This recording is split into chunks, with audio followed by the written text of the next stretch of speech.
¿Qué tal estáis, chavales? Estamos en un nuevo vídeo de FIFA 20 y sí, como estáis viendo, yo os traigo el SBC de botas de 7 ligas. Es un SBC dentro de híbrido de ligas. Estoy muy feliz porque ya solo me quedan 2 por grabar. Que ya sabéis que os estoy subiendo todos los híbridos.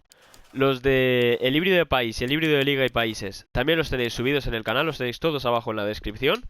Este no necesita lealtad y vale 7500. Ya sabéis que siempre se ganan monedas con todos estos SBCs. Ya veíais que ahí yo tengo 50.000 y faltan cosas por vender, faltan cosas por hacer. Y me habría gastado en total unas 30.000 monedas. Así que bueno, vamos a darle. Os voy a decir la plantilla, no necesita lealtad, ya lo he dicho, ni cambios de posición. Lo que sí necesita es un muy buen like, una muy buena suscripción para que siga subiendo todos estos vídeos al canal.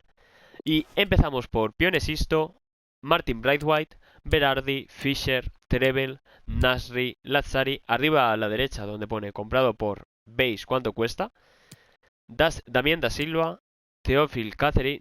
Que este lo compro de la Champions porque era el más barato, pero si no, el de la Champions pues también nos vale. Ya sabéis que los jugadores de la Champions no afectan.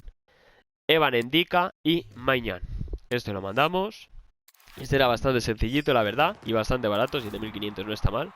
Vamos a abrir este sobre, que a mí no me gustan mucho, pero bueno. Y ya solo nos quedaría uno. Pues para no gustarme es panel. Es panel y tampoco camina. No llevamos ni un caminante, ¿eh? Era Haradeski, creo que es. Portero Bayer Leverkusen. Sí, justo.